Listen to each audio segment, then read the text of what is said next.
I want to remain anonymous. Is that okay? Okay. What are you calling to report, sir? The double homicide that happened in April this year. What can you tell me about that? Everything, actually. The residential tree-lined neighborhood of Cowell Boulevard meanders through the heart of Davis, California. It's situated close to the busy highway and not too far from the pulse of the town center.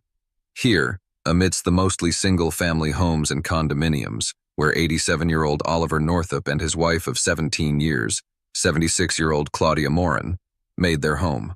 With its modest 1,088 square feet, their home provided a snug retreat for the retired couple, but accommodating their large family of 9 children and 14 grandchildren could sometimes prove to be a challenge.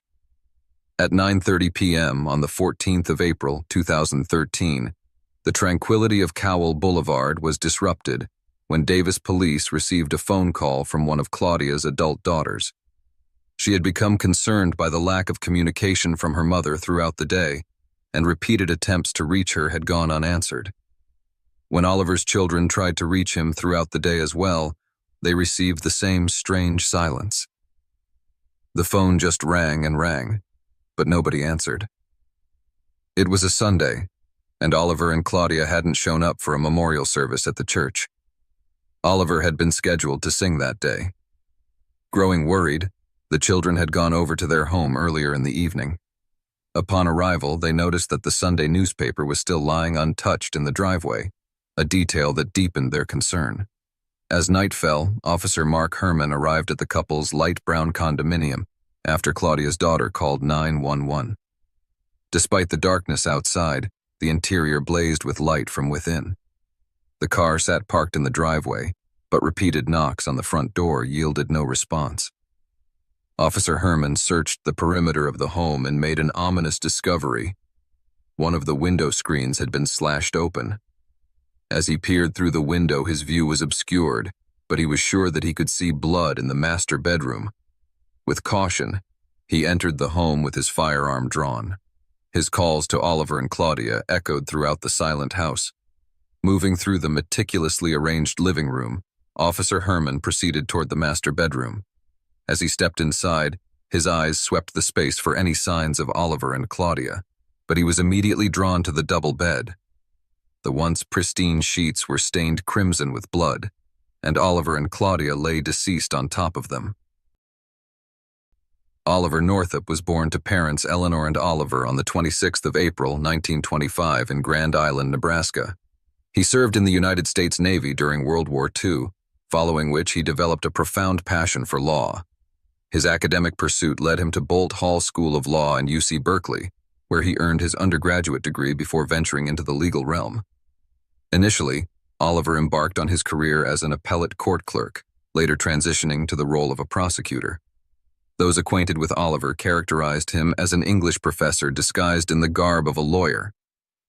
While his devotion to law remained steadfast, his heart found solace in the realms of literature, where he meticulously preserved timeless passages of Western classics.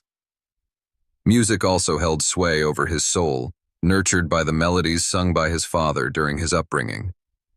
In 1965, Oliver's passion for music culminated in the formation of the Puta Creek Cads, a local folk band, alongside fellow church members Captain Thomas, Mark Fay, and Ray Syke. Then, in 1996, Oliver crossed paths with Claudia Maupin at the Unitarian Universalist Church of Davis, a college town he had moved to in 1976. Claudia, born on the 15th of May, 1936, served as a pastoral associate there, while Oliver was a frequent visitor. Much like Oliver, Claudia had a passion for the arts, and she was actively involved in the local theater scene. Their shared interests in literature and classic films ignited an instant connection between them. Claudia, who was a mother of 3, and Oliver, who was a father of 6, found themselves as empty nesters, drawing them closer together. Later that same year, Oliver and Claudia exchanged vows. On their wedding day, the two families stood behind the couple as they recited their vows. Despite Oliver's prior experiences with marriage, having been married 3 times before and widowed, he approached his union with Claudia with even greater compassion and understanding. His children said that each marriage had taught him how to be a kinder and more loving person. So when he married Claudia, he applied the lessons he had learned from each past marriage. Their marriage resulted in a substantial blended family, comprising 9 children, 2 stepchildren, 14 grandchildren, and 8 great-grandchildren. All of Oliver and Claudia's children rejoiced in their parents' newfound love. By 2013, 87-year-old Oliver and 76-year-old Claudia reveled in their well-deserved retirement. Claudia's earlier years were marked by her tenure as a phone company technician, while Oliver had served as a prosecutor. But Oliver wasn't quite ready to be fully retired yet, and he remained engaged in his legal career, specializing in criminal appellate law. He imparted his wisdom through seminars at the Public Defender's Office. He furthered his commitment by undertaking criminal appellate defense work for the California Appellate Project, advocating for prison inmates who sought a second chance at justice. After Officer Herman found Oliver and Claudia dead in bed, he took in the scene. Oliver had sustained 61 stab wounds, while Claudia had 67. But the horrors didn't end there. Both Oliver and Claudia lay before Officer Herman, their bodies mutilated, dissected, and disemboweled. In that moment, Officer Herman felt a wave of dread wash over him, realizing that this was more than just a regular crime scene.